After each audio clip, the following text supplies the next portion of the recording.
bendición, es adorar, es glorificar al Señor. Sean una vez más todos bienvenidos. Qué bueno que podemos estar aquí y gozarnos en el Señor y seguir alegrándonos en el Señor, deleitándonos en el Señor cada día y aprender a hacerlo, aprender a disfrutar. Creo que es uno de los desafíos que todos tenemos, ¿verdad?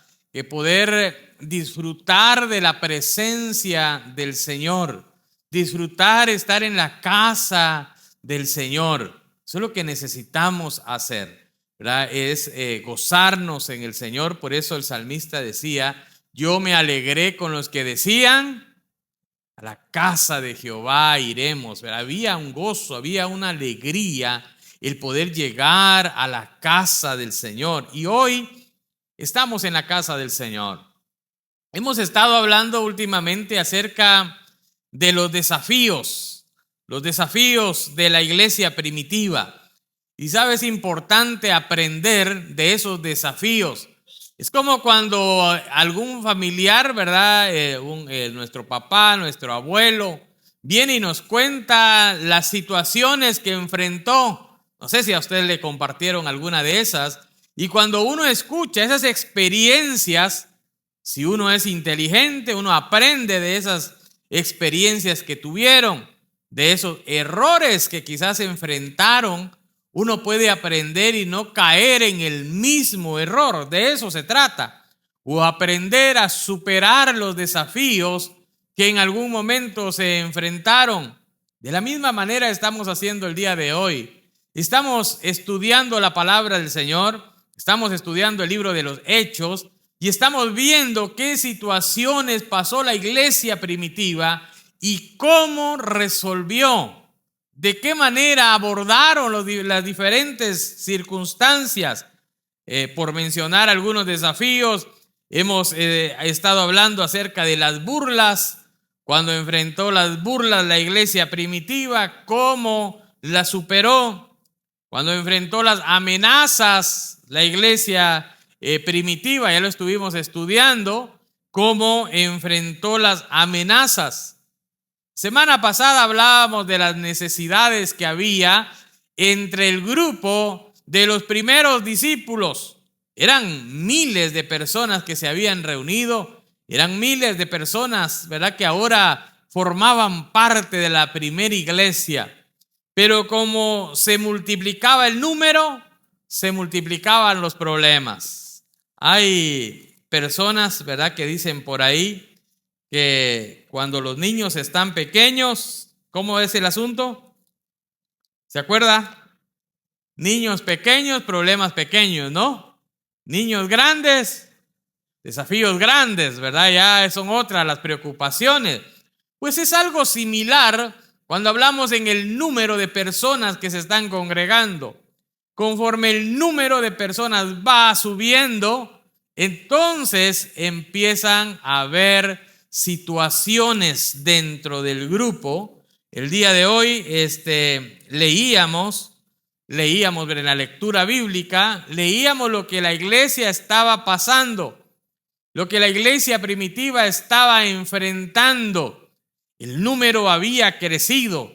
En un sermón se convirtieron 3,000, en otros 2,000. Y hermanos, el número cada día, dice la palabra del Señor, que se iban agregando los que iban siendo salvos, los que iban aceptando a Jesucristo como su Salvador. El número se iba incrementando. Ahora, por un momento, imagínese con aquellos grandes milagros y señales que estaban sucediendo. La semana pasada estuvimos viendo que ante las necesidades de las personas, los que tenían recursos vendían sus propiedades y traían el dinero y decían: esto es para el ministerio, esto es para el reino del Señor, que la iglesia siga creciendo, que se cubran las necesidades de la iglesia. Recuerde que estamos hablando del grupo de personas. Y entonces, hermanos, ahí surge otro desafío. El capítulo 6 de Hechos que leímos el día de hoy nos dice que en aquellos días, como crecía el número de los discípulos, ¿qué hubo? murmuración. Estoy en el Hechos capítulo 6, verso 1. Hubo murmuración. Mire, ya empezaban las murmuraciones. Murmuraciones, ¿verdad? Cuando las personas están hablando, ¿verdad? En grupitos, es que no, que mire, que este hizo esto, que yo no estoy de acuerdo, que esto a mí no me gusta, que dicen y así, ¿verdad? Uno con otro, se van tirando la bolita, es que dicen, ¿no? Se dan los murmuraciones, sinónimo de chismes, ¿no? Y empiezan a hablar y empiezan a murmurar. Y la murmuración de los griegos contra los hebreos. Es importante reconocer que habían judíos griegos, personas que habían nacido, ¿verdad?, dentro de Israel, pero por alguna razón, cuando fueron llevados en cautiverio, algunos otros por otras razones, emigraron y se fueron a diferentes lugares. Anteriormente, el imperio griego había estado dominando todas esas regiones. Y como había dominado esas regiones, una de las cosas que había quedado era el idioma, la lengua griega. Entonces, una gran mayoría hablaba en griego. Es más, una gran parte de la Biblia del Nuevo Testamento, ¿sabía usted que fue escrito en griego? Por lo mismo, ¿verdad?, que la influencia griega era bastante fuerte. Cuando vinieron los romanos a conquistar, muchas leyes cambiaron, pero sabe que lo que era la lengua griega, eso quedó, ¿verdad? Entonces, también le llamaban los helenistas, ¿no? En aquel entonces. Entonces, ellos, los que hablaban griego y los que venían de otros lugares, se sentían, otra de las versiones, es más, la versión que se leyó hoy decía que se sentían discriminados. Imagínense, esas ya son palabras mayores, ¿no cree? Sentirse discriminados. Entonces, eso ya estaba fuerte. Y ellos decían, bueno, realmente nos sentimos discriminados por los hebreos. Y nuestras viudas están siendo desatendidas en la distribución diaria. Hay algo muy importante, que se estaban cubriendo las necesidades de las personas. Recuerde que esto era un gran movimiento que estaba habiendo de miles de personas. Aparte de eso, las cantidades que ellos estaban manejando económicas también eran grandes. Vendían heredades y traían todo el dinero, y después de tenerlo debía de haber una administración. Se debía de poder entregar estos recursos de la mejor manera posible. Y por supuesto, habían personas a cargo de esto. El sentir de los griegos era que estaban siendo discriminados. Estaban viendo que realmente no los estaban valorando, podríamos decir, no estaban atendiendo a las viudas. En aquel entonces las viudas eran ayudadas porque no habían oportunidades de trabajo como hoy tenemos. En aquellos entonces los hombres eran los que tenían los trabajos, y entonces si una mujer se quedaba viuda, se quedaba desamparada. Y entonces los discípulos estaban tratando de ayudar a aquellas personas. Pero ante aquella problemática que estaban enfrentando, dice la palabra del Señor que estas murmuraciones, estas quejas, dice en otra versión, estas quejas llegaron al oído de los 12 apóstoles.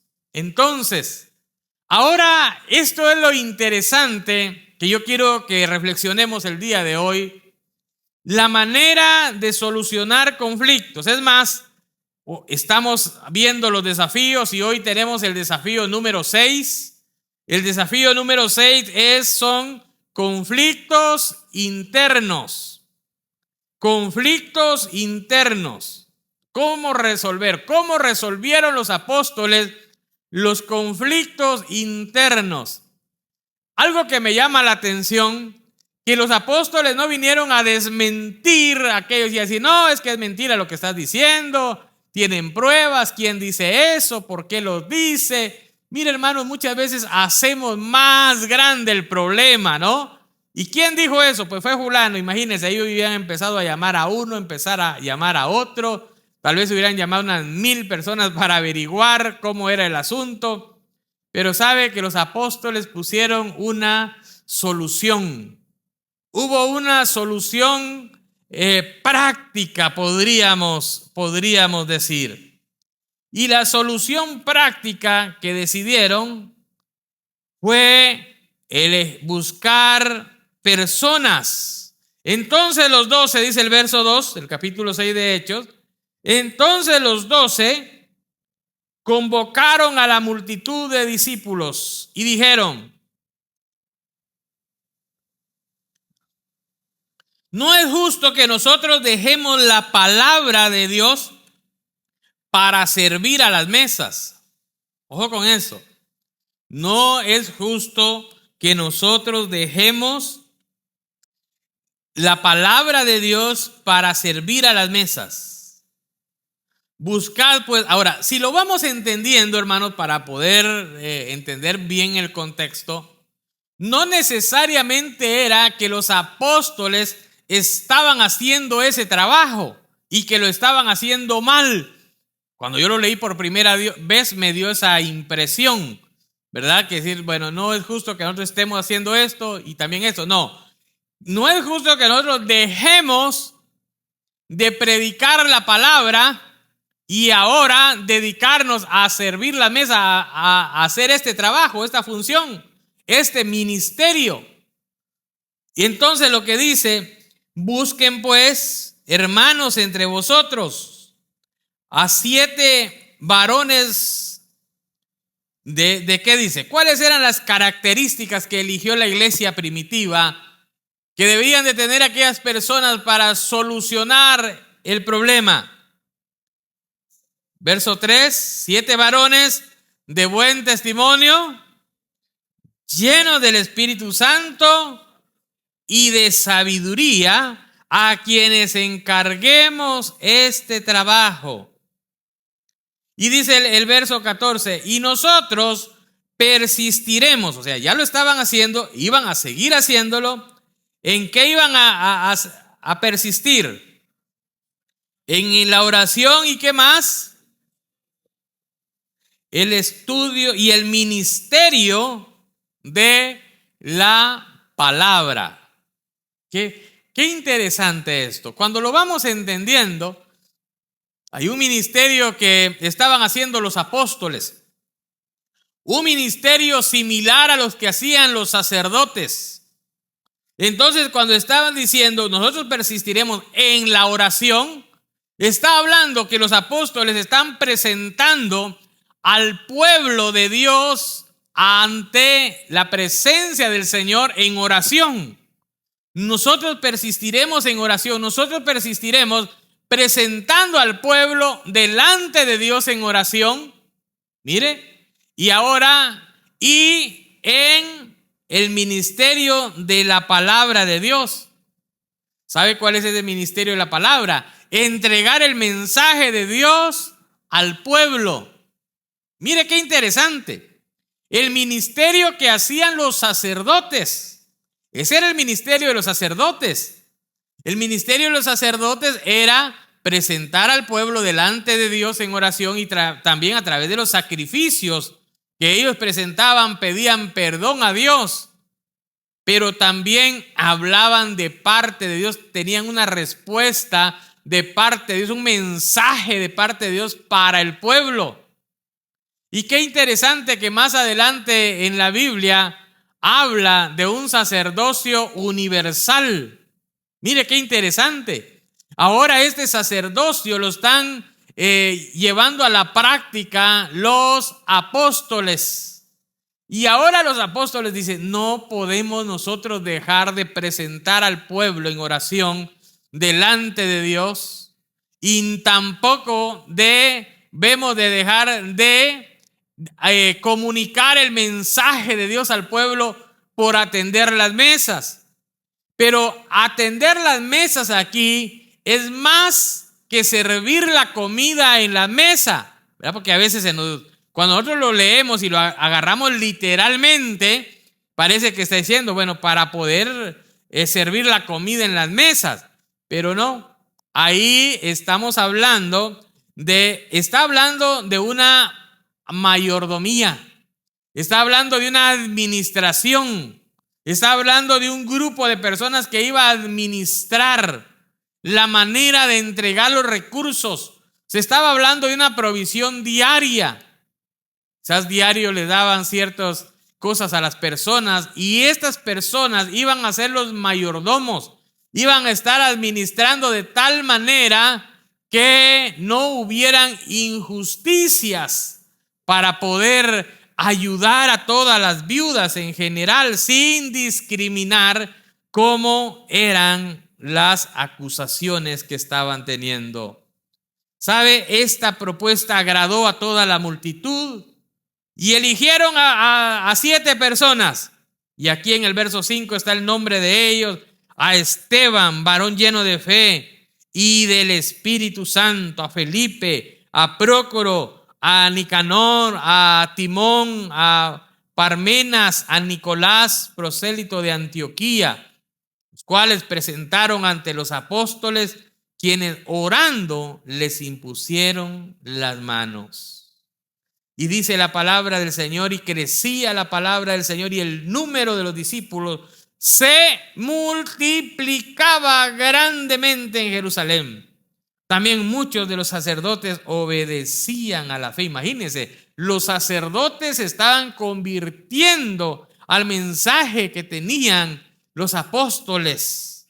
Mire qué interesante, dice la palabra del Señor, que los discípulos se multiplicaban. No se sumaban, no eran 2, 3, se multiplicaban. Y usted se da cuenta, en un sermón se convertían 3,000, se convertían 2,000 personas. Mire, hermano, ese crecimiento era grande, pero hay principios que el día de hoy debemos de aprender y debemos de tomar en cuenta. ¿Qué fue lo que estos líderes hicieron? ¿Qué personas buscaron? La iglesia primitiva buscó personas, número 1, de buen testimonio, que tuvieran un buen testimonio. Mira, hermano, cuando vemos el buen testimonio se logra cuando estamos llenos del Espíritu Santo y ¿qué más? De sabiduría. Es interesante este pasaje, dice que buscaban personas que estuvieran varones de buen testimonio, estoy en el verso 3, de buen testimonio, llenos del Espíritu Santo. O sea, buen testimonio significa llenos del Espíritu Santo y de sabiduría. Mire qué interesante. Debían de ser llenos del Espíritu Santo y llenos de sabiduría. Tener ese don de la administración. Tener sabiduría para poder administrar aquellos recursos, hermanos, que ellos ahora tenían con ellos. Buen testimonio es sinónimo de carácter e integridad. Nuestro buen testimonio. Se necesitaban personas que fueran de buen testimonio, y el buen testimonio, una vez más, es sinónimo de carácter y de integridad. ¿Sabe? Cuando estaba reflexionando en la palabra del Señor, me ponía a pensar que la iglesia sigue necesitando ese tipo de liderazgo.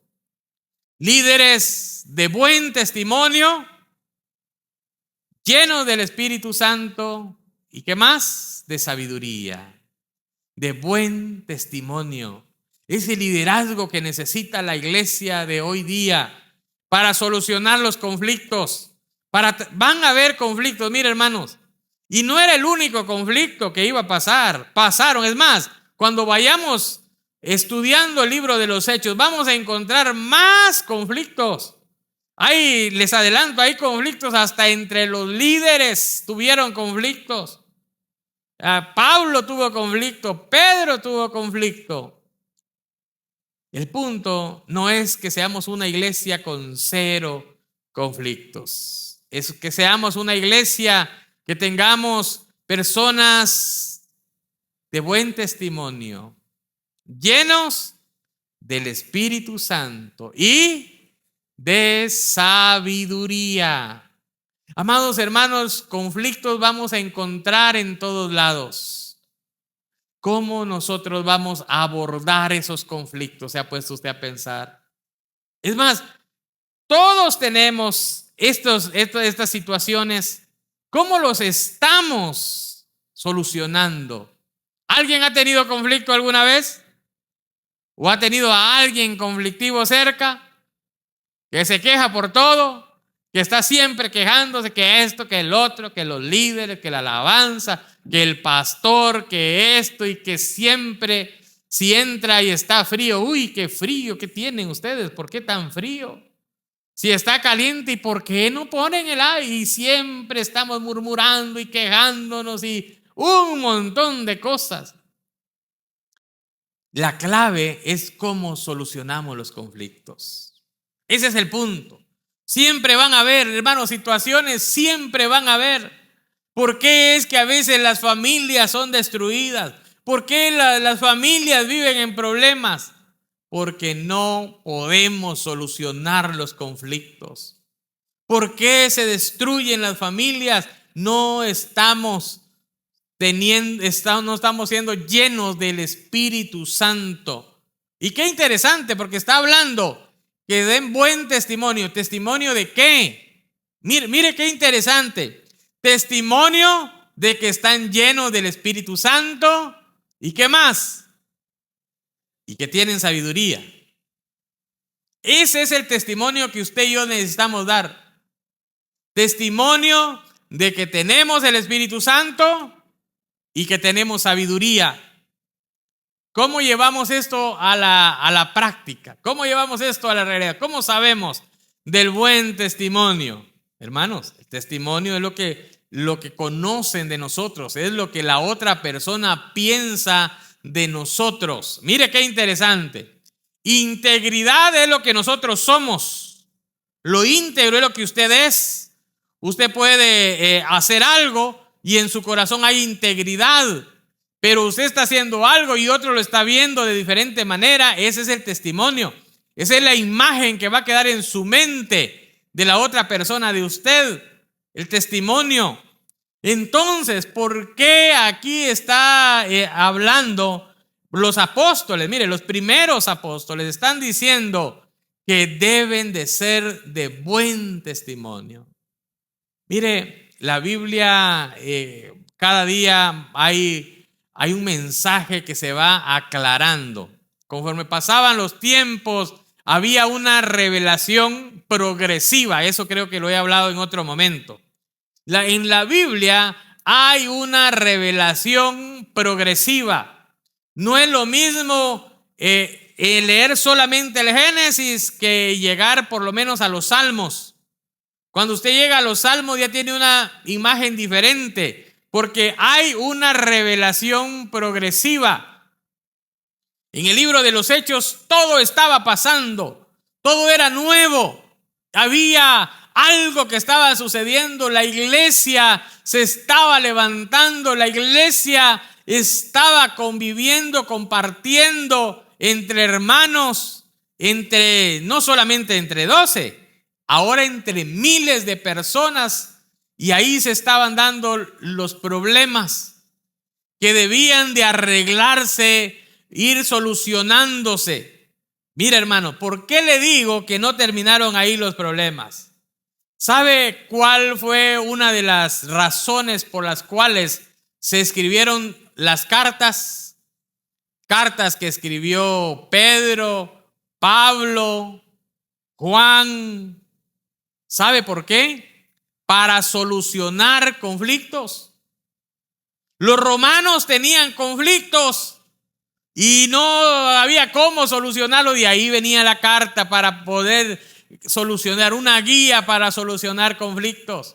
Los de Corinto tenían problemas, ahí va la carta para poder solucionar el conflicto. Los de Galacia tenían problemas, y ahí Pablo le escribe a los de Gálatas.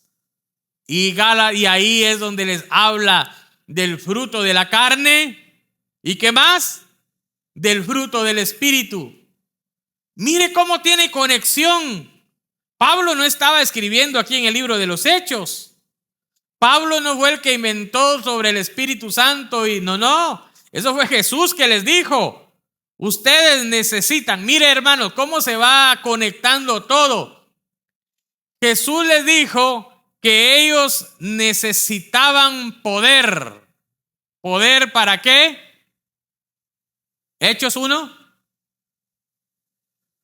Para ser testigos. Recibiréis poder para ser testigos. Ser testigos es dar testimonio. Y ahora Pablo, los discípulos le están diciendo, para que ustedes elijan un líder que pueda ayudar en esta área a solucionar este conflicto, debe de ser de buen testimonio. ¿Testimonio de qué? De que están llenos del Espíritu Santo. Llenos del Espíritu Santo y de sabiduría. Mire, hermanos, eso no falla. Esa regla sigue. Y todo lo que le sigue diciendo en las cartas habla del Espíritu Santo. Habla del Espíritu Santo. La clave es estar llenos del Espíritu Santo y de sabiduría. Porque el Espíritu Santo en nosotros va a dar un fruto. Y ese fruto nos va a ayudar, hermanos. Ese fruto nos va a ayudar, como cuando le dicen, mire, si comes esta fruta, con esto tiene vitamina C y te va a ayudar a esta enfermedad. Si comes esto, si comes verduras, si comes lo otro, esto tiene esta vitamina que te va a ayudar a prevenir esta enfermedad. Era algo así que estaba pasando. El fruto del Espíritu es amor, gozo, paz, paciencia, benignidad. Mira, hermanos, si hay amor, y eso hablábamos la semana pasada, y la clave fue el amor que había para con Dios. Entonces, cuando en nosotros está el fruto del Espíritu, va a haber amor. Y entonces, cuando hay un conflicto, cuando usted se está enojado con un hermano, usted está enojada con una hermana, usted está enojado con un líder, usted está enojado con el pastor, ¿qué pasa? Viene el fruto del Espíritu, que es amor. Y dice Pablo a los Corintios, 1 Corintios capítulo 13, el amor todo lo puede. El amor todo lo soporta. El amor nunca deja de ser. ¿Por qué cree que todavía estamos aquí en grupo y seguimos en la obra del Señor? Porque está el amor del Señor en nosotros. Ese amor ágape, ese amor incondicional que debe estar en nuestros corazones. Ahora, cuando no le damos cabida al Espíritu Santo en nuestros corazones, cuando no estamos llenos del Espíritu Santo, explotamos, hermano. Y salimos peleando con todo mundo, no queremos saber de nadie. Es más, terminamos peleándonos hasta con Dios, fíjese. ¿Por qué? Porque no está lleno del Espíritu Santo. Lo que nosotros necesitamos es esa llenura del Espíritu Santo en nuestros corazones. La presencia del Espíritu Santo nos va a hacer personas diferentes. Nos va a ayudar a abordar los desafíos, las diferencias de una manera diferente. Somos una comunidad multicultural y poder estar en armonía cuesta bastante. A veces aún los del mismo país estar juntos, ¿no? Cuesta todavía, pero ahora imagínense, habemos de México, de Centroamérica, de Suramérica, y de aquí, de Estados Unidos. Y mire, hermanos, mantener eso junto cuesta, claro que cuesta. Por eso dijo el Señor Jesús, pero recibiréis poder. Casi que me imagino, ver a los discípulos, pero ¿y qué tal si encontramos problemas, Señor? Recibirán poder. Y las diferencias, Señor, recibirán poder. Y si no me cae bien tal persona, Señor, recibirán poder. Y ese poder se va a transformar en amor. Mire qué interesante. Mire qué interesante. Ese poder del Señor en nuestras vidas es transformado en amor. Algo tremendo, porque queremos tener el poder de pasar una montaña de aquí para allá y poder, ¿verdad?, hacer cosas como esas. Pero ¿no cree que esas montañas son los problemas que enfrentamos? Y esas montañas se mueven. Si ponemos a los problemas, a las dificultades de la vida como las montañas, ¿cómo se trabaja, cómo se supera, cómo se mueven esas montañas? Con amor. A veces la montaña está a punto de separarse, a punto del divorcio, a punto de destruir su familia. Pero ahora viene el amor de Cristo a su corazón y cambia todas las cosas. Un amor perdonador, un amor de segundas oportunidades, un amor que nos levanta, un amor que nos transforma. Es lo que nosotros necesitamos. Dar testimonio ¿de qué? De estar llenos del Espíritu Santo y de sabiduría. ¿Y sabe qué? Santiago dice que si alguien no tiene sabiduría, que la pida al Señor. Hermano, Él es bueno para darnos sabiduría. ¿Por qué hay conflicto? Si usted tiene conflicto, si usted está luchando con algo, dígale: Señor, dame de tu poder, dame de tu Espíritu Santo. Lléname de tu Espíritu Santo. Lléname. Y mira, hermano, cuando usted no tiene el Espíritu Santo, usted lo que dice: Señor, por favor, llévatelo. Señor, que pase un tren, que le caiga un rayo. Señor, no sé cómo, pero ya desaparécelo, Señor. O desaparécela. Sin el poder del Espíritu Santo, sin el fruto del Espíritu Santo. En la carne usted va a pedir eso. Pero cuando viene el Espíritu Santo a su vida, entonces el Espíritu Santo empieza a producir su fruto y empieza a producir amor. Y cuando usted, ¿verdad?, estaba enojado y está enojado y trata, entonces el amor de Cristo viene en su corazón y trae esa paz. Ojo con eso. Esa paz que sobrepasa todo entendimiento. Porque mi entendimiento debería de estar enojado, debería estar echando chispas ahorita y pedir lo peor para esta persona, cuando lo que hace es algo diferente.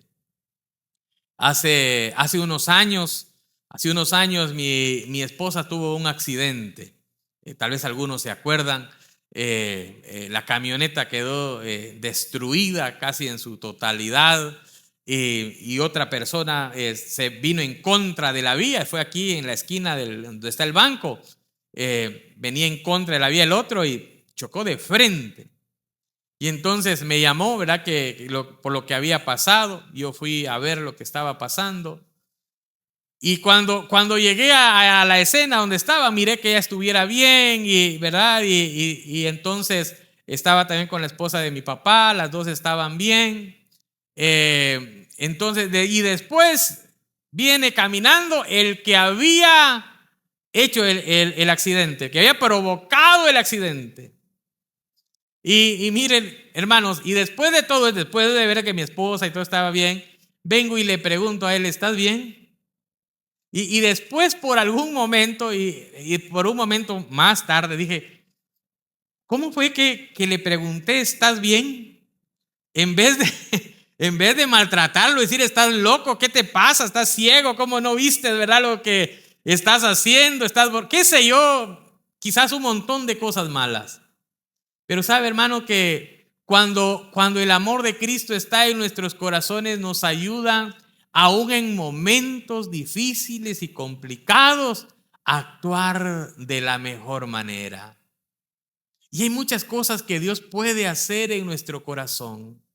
Es más, cuando usted, mire hermano, cuando usted tiene el poder de Cristo en su corazón, hasta las malas palabras se le olvidan. Hasta ya no tiene cómo, y quisiera, y ¿qué le digo? Pues no.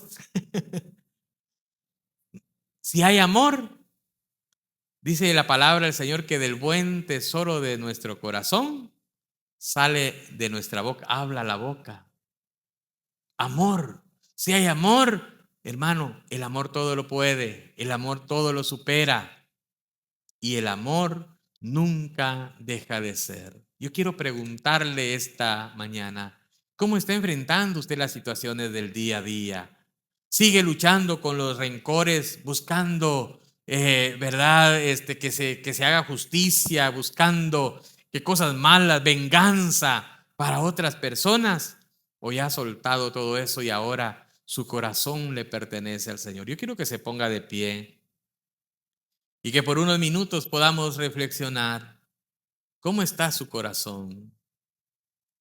¿Está esa paz que sobrepasa todo entendimiento? La paz de Cristo va a estar después que el Espíritu Santo esté reinando, esté obrando en nuestros corazones. Buscaron personas que sirvieran. ¿Cómo está sirviendo usted en la iglesia? ¿Cómo le está sirviendo a la iglesia de Cristo? ¿Le está sirviendo con amor? ¿Cómo está sirviendo? Mira, hermanos, a veces nos enojamos. Hay personas que dejan de servir hasta por el color del uniforme que no les gustó de los sugieres. Dice, pues ya no sirvo, ya no quiero. Por cosas sencillas nos enojamos.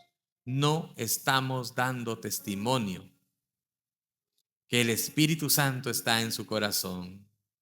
¿Qué testimonio hay en su casa? ¿Qué testimonio usted da en su casa? ¿Da testimonio que está lleno del Espíritu Santo y que está lleno de sabiduría? Que es sabio. El que es sabio sabe hasta cuándo callar, hasta cuándo no hablar y cuándo hablar. ¿Qué testimonio está dando en el trabajo? Si estás en la escuela, ¿qué testimonio estás dando en la escuela? Estás dando testimonio y dice, no, esa chica es cristiana, esa tiene el temor de Dios. O se admira cuando le dice, soy cristiana. ¿Cristiana tú, de verdad? ¿Cuál es su testimonio? Mira, hermano, yo le animo a decirle, Señor, yo quiero tu poder. Quiero el poder de tu Espíritu Santo en esta situación difícil. Quiero, Señor, dar testimonio que estoy lleno de tu Espíritu y de sabiduría. Siempre el altar está abierto. Usted desea venir al altar, usted es bienvenido. Venga, oremos, digámosle, Señor, lléname para servirte con integridad, para servirte de la mejor manera, Señor. Yo quiero dar testimonio que tu Espíritu está en mi vida, que tu Espíritu está en mi corazón. En vez de decir, no, yo no tengo buen testimonio, dígale, Señor, yo quiero tener ese buen testimonio en mi corazón. Padre, gracias te doy, Señor, por la vida de cada hermano, de cada hermana, Señor. Que el día de hoy te dice, Señor, aquí estoy, Padre. Quiero ser lleno de tu Espíritu Santo. Señor, llena tu iglesia de tu Espíritu Santo, Padre, para enfrentar situaciones difíciles, desafíos que vienen a nuestras vidas, Señor amado, y que muchas veces no sabemos cómo poder acercarnos a estos problemas. No sabemos, Señor, cómo poder solucionarlos, Padre. Queremos ser líderes llenos del poder de tu Espíritu Santo y de sabiduría para tomar decisiones difíciles en momentos complicados, Padre. Señor, yo te pido, Señor, que sigas llenando de sabiduría, Señor amado.